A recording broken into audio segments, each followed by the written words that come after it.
தூயாவியாரின் பெயராலே ஆமென்.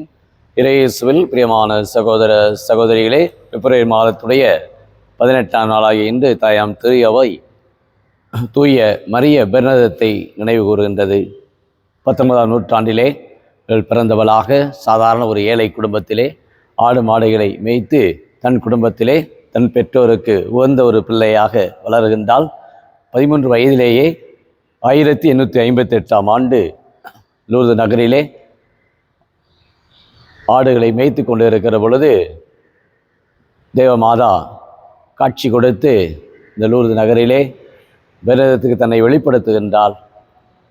அந்தளவுக்கு இறை வெளிப்பாட்டை பெற்று கன்னியர் மடத்திலே சென்று நல்ல ஒரு கன்னியராக வார்த்தை பாடை கொடுத்து தன் வாழ்நாளிலே தன்னை அர்ப்பணமாக துறவர வாழ்விலே தன்னை கன்னியர் மடத்திலே வாழுகின்றாள். அப்பொழுது மாதாவுக்கு என்று ஒரு ஆலயம் எழுப்ப வேண்டும் என்று தன்னுடைய பங்கு தந்தை இடத்திலே தன்னுடைய விண்ணப்பத்தை கேட்கின்றார். அப்பொழுது அந்த பங்கு தந்தை எங்கிருக்கிறது பணம், எப்படி நாம் கோயில் கட்ட முடியும் என்று கேட்கிற நேரத்திலேயே கடவுளுடைய அருளால் அருமையான ஒரு ஆலயத்தை மாதாவுக்கென்று கட்டி எழுப்புகின்றார்கள். அந்த ஆலயத்தை அச்சிக்கின்ற பொழுது இந்த பெர்னதத்தம்மா தன்னுடைய மடத்திலிருந்து போகவில்லை.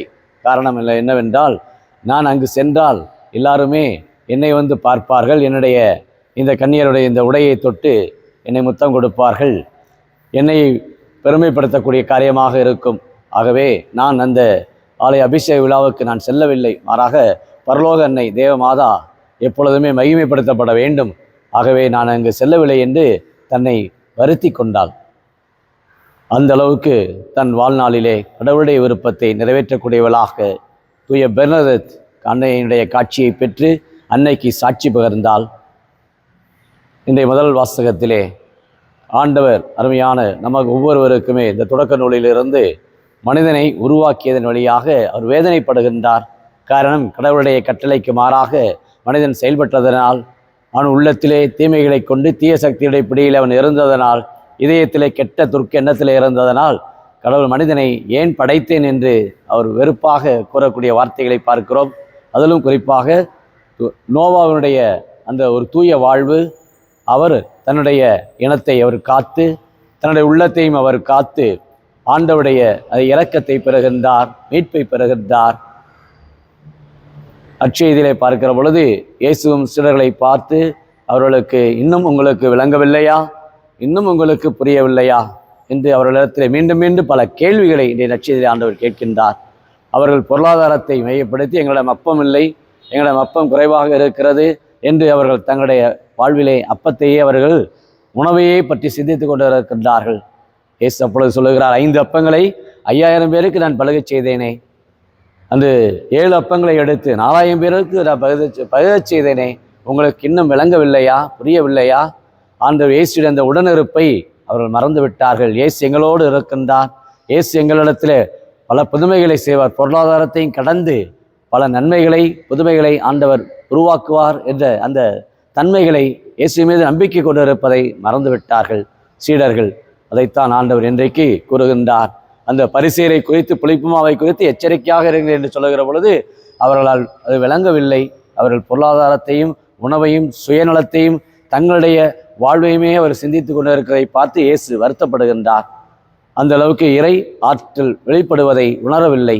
இன்று நம்முடைய வாழ்விலும் அப்படித்தான் பொருளாதாரத்தை மையப்படுத்தி சுயநலத்திலே இன்றைக்கு வாழக்கூடிய அநேக பிள்ளைகள் தங்களுடைய வாழ்விலே தங்களுடைய நலன்தான் பெரிது என்று தங்களுடைய வாழ்வை தொலைக்கின்றவர்கள் அநேக பேர். இன்றைக்கு ஒவ்வொரு மனிதனுடைய வாழ்விலும் அந்த சுயநலம் இன்றைக்கு பெரிதாகிவிட்டது. ஆகவே இந்த பிற நலத்திலே இயேசு தன்னை அர்ப்பணித்தது போல, புதிய நோவாவாக இயேசு தன்னையே மக்களுடைய வாழ்வுக்கு தன்னை அர்ப்பணித்தது போல, இன்றைக்கு நாமும் இயேசுடைய சீடர்களாக வாழ்ந்து கொண்டிருக்கிற நாம் தூய பெர்னதத்தை போன்று தாழ்ச்சியோடும் பொறுமையோடும் விவேகத்தோடும் நம்முடைய வாழ்விலே அன்னையினுடைய மக்களாக, அன்னையினுடைய அந்த விழுமியத்தை பெற்றவர்களாக கோடி அற்புதர் தூய அந்தோனியாருடைய இந்த நவநாளிலே, இந்த நாளிலே செவ்வாய்க்கிழமையிலே ஆண்டவரிடத்திலே நம்மை ஒப்புக் கொடுப்போம். கோடி அற்புதர் தூய அந்தோனியார் தாழ்ச்சியோடு ஆண்டவருடைய விருப்பத்தை நிறைவேற்றி பல புதுமைகளை இன்றும் அவர் ஆற்றி வருகின்றார்.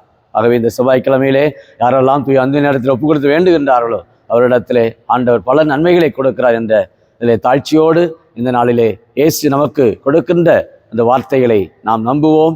இயேசுவின் மீது நம்முடைய கண்களை நாம் பதிய வைப்போம் என்ற உள்ளத்தோடு இந்த நாளை ஆண்டவருடைய கரத்தில் ஒப்புக் கொடுத்து ஜெபிப்போம். ஜெபிப்போமாக.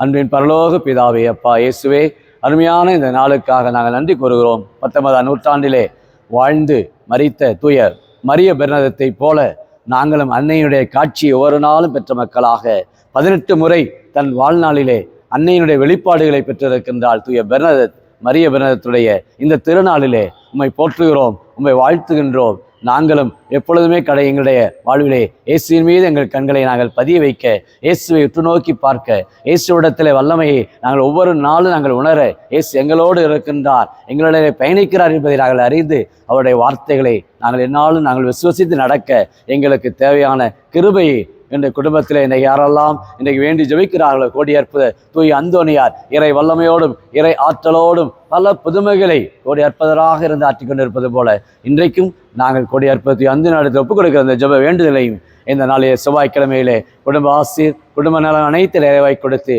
ஒவ்வொருடைய உள்ளத்திலுமே நன்மைகளை பிறருக்கு நாங்கள் ஆற்றுவதற்கு, தீமையிலே நாங்கள் வாழாமல் நாங்கள் எப்பொழுதுமே நன்மையை பற்றி கொள்ள, நன்மையால் நீங்கள் தீமையை வெல்லுங்கள் என்று ராயப்பர் தன் திருமுகத்தில் சொல்வது போல நாங்கள் என்றுமே நன்மையும் நல்ல உறவும் கொண்டவர்களாக வாழ்வதற்கு தேவையான கிருபையை இந்த நாளிலே கொடுக்கும்படி கிறிஸ்து வழியாக உம்மை மன்றாடுகிறோம்.